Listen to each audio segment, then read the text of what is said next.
I think what's very important for people to understand as we're locked down in our own environments is that we're not actually alone in these feelings. So these sensations of being enclosed in your own space and of being frustrated from doing those things which you are used to doing and love have become universal. So people around the world are experiencing similar things. So the first thing is to acknowledge that you're not alone in this. It's something that's been imposed on most of the population across the world.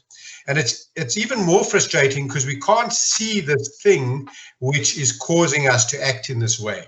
So probably the closest we've been to this is in situations of a world war, where I suppose there's at least the sort of tangible issue of war taking place. Here we're being restricted without actually seeing what's going on. And although we're hearing of people being ill, etc., it's often not close to us. So it's an understandable sense of frustration. So the first thing is to acknowledge your anger and frustration and know that a lot of people are feeling that.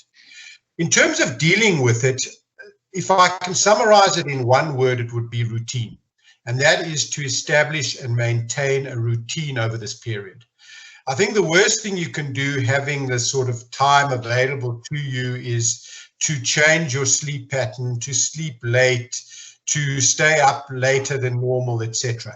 I think that routine is very important in terms of your sleep, in terms of eating, in terms of studying, and in terms of exercising. I think that's very important. As you would have a normal school day planned, is to plan your day in the situation of lockdown. And that makes it much more tolerable because you know what's coming in this period of where a lot of things are unexpected. At least you know what's coming in your day and to build those things in. And equally on the weekend, plan in some recreation, some downtime. That's when you can perhaps sleep a little bit later, do some other relaxing things, change your exercise routine.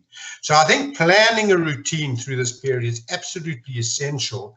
Whether you are a student, whether you're at school, university, or whether you're an elite sports person, it's the same advice we're giving to the sports people who've had the Olympic Games taken away from them.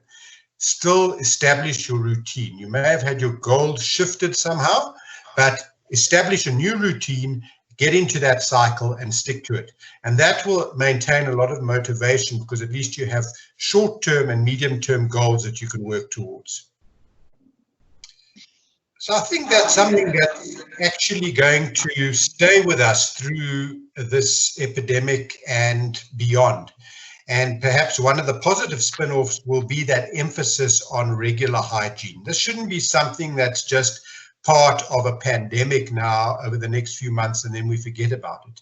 So I think we've learned a lesson that these sort of viruses are transmitted through bodily contact, through contact with respiratory fluids, etc.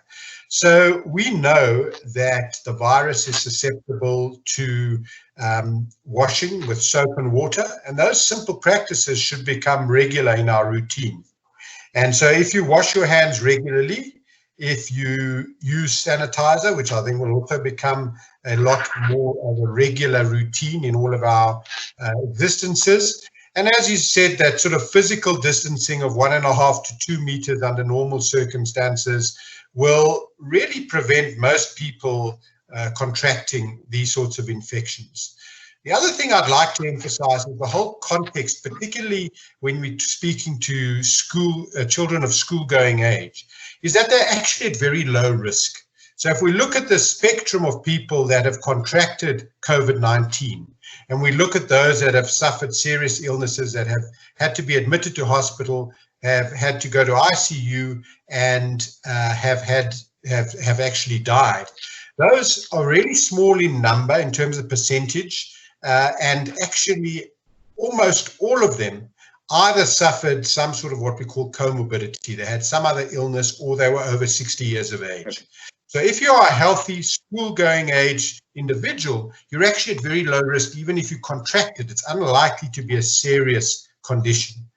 Obviously, the risk is that you might then come into contact with parents, grandparents, people who are sick. So we still have a great responsibility in terms of protecting ourselves so that we can protect others. I think that's very important. But those simple things, washing your hands regularly, using sanitizer, wearing a mask to prevent spread of those respiratory droplets will all make a difference, particularly in this particular phase that we're going through. Now, I do think that the phasing into the classroom and the reintroduction of exercise should be done hand in hand. And I think schools should stick to as much of a routine as possible, and that is introducing physical education as they're introducing classroom education, I think is important. So I think you need to be innovative. You need to say, how can we introduce physical education in a safe manner? Just as in the classroom, you're going to make changes. You're not going to have kids sitting next to each other, desk to desk. You're probably going to separate them by a certain distance, etc. Same thing in terms of physical education. I think you've got to be innovative in terms of introducing that. If we acknowledge that physical exercise is an important part of a child's routine, which I think we all do. So I think we need to do that. I think, as we mentioned off air before this interview, that as humans, we've learned over these weeks how much we value interaction, how much we've missed our friends, how much we miss being on the sports field together. Yeah. And I think we need to reintroduce that, because we're missing out as human beings. We're not robots as much as Microsoft Teams and Zoom has kept us together and allowed us to bridge that gap. It's not the same thing.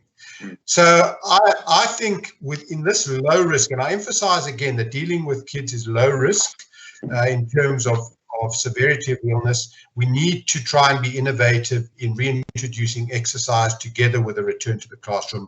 However, we will be guided by the government. I just hope that they're listening to advisors who are telling them, how we'll be able to do this in an effective way.